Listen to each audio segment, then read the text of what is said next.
परिवार नेल साथ अब ओड़ा रे मिद बार पैसा बन कमी दाड़ेया मेनखान ओना कमी लगी तेहो कमी बड़ाई जरूर कना और कमी चीज जरूर कना। जोहार के आपे जतो को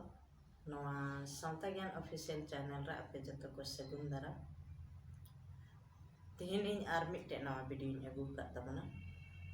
जे तेहना वीडियो बन नेला जे ओड़ा रे दुड़ुब कते हो अब टाका पैसा बन कमी दाड़ेया। जैसे बन नेला अच्छा नुको कोड़ा गिद्रा को से बाबा जना को नुकु को दो बाहरे दिसम कमी को सेन दाड़े तबना आर को कमी कते को हे दाड़ेया मेनखान अब आयो जना दो बाहरे से कमी मा बाबन सेन दाड़ेया चेदा जे ओड़ा परिवार घारोंज हो नेनेल हुयुक कान तबना अब घारोंज परिवार नेल साथे अब ओड़ा रे मिद बार पैसा बन कमी दाड़ेया मेनखान ओना कमी लगी तेहो कमी बड़ाई जरूर कना और कमी चीज जरूर कना। चेदा से अब बाहरे कमी बन चला खान तो ओड़ा दुआर मा अब एकाल बन बगी उतरा और ओड़ा दुआर बन बगिया खान खा ची चिका तबना अब जुदी बाहरे को से खय कमी कते बन हजू खान ओड़ा मा तो ढान ढाना तबना तो ओना खातिर ते अब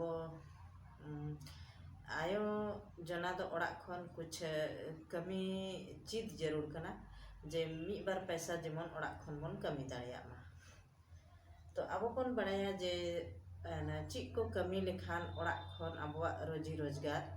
चलाव दाड़ेया गया। तो अब बन नेल दाड़ेया जहां को जैसे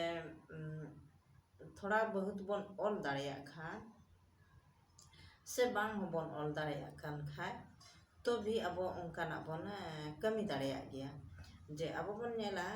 नवा सिलाई कपड़ा को सिलाई मिनांगा नवा सिलाई मशीन दो अब बन किरिंग दाड़ेया गया चेदा जे सिलाई मशीन दो जादे बांग दामाना ना वही 6000 6500 7000 ते अब नवा मशीन बन नाम दाड़ेया गया इन टाका लगाव लेखान दो आर नवा खन अब बन मेन लेखान ओड़ा रे दुड़ुब दुड़ुब कते अब सिलाई बन ची दाड़ेया और सिलाई बन ची दाड़ेया खाय तो अब मिद बार पैसा ओड़ा खन बन कमी दाड़ेया। तो ओनाते अब गोगो जना लगिन जे नोंकान कमी कना जे अब जहां जुदी अब बन ची किदा नवा कपड़ा सिलाई को तबे खान बांग दो अब कपड़ा जहां ठे को कोई अगु हुयुक तबना और बांग दो इदी टुका हुयुक तबना उनको खुद गे आको ते को अगु टोबना और हन आको तेगी को इदी तको तो नवा बन बड़ाय दाड़ेया कन गया माने तिना सुविधा मिनांगा नवा कपड़ा सिलाई तो ओनाते उनका मशीन चलामा आसान गया उनका बन अडी ओड़ा रे मशीन तहन खा अब बन ची दाड़ेया गया चला और उनका के धीरे धीरे ते जहाना रे मेहनत मा हुयुक गया बाम मेहनत लेखा मत चे हो कमी बाम पूरा तो ओनाते मेहनत लगन कते अब ओना कमी बन रे बन एहब लेनखा से कमी बन शुरू लेखान अब ओना कमी रे जरूर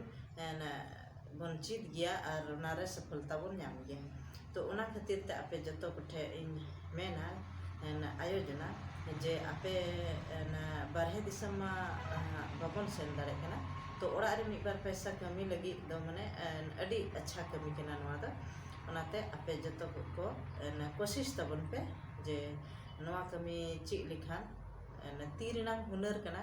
जहां हो बांग को रे दाड़े बना नवा दो अपना तीर गी ताहेना मा तबे खाय तेहिना वीडियो नवा पे खुशी तबना तबे खान लाइक तबन पे शेयर तबन पे कमेंट तबन पे और चैनल पे नवा गी तबना तबे खान सब्सक्राइब तबन पे मा तबे जतो को मुझे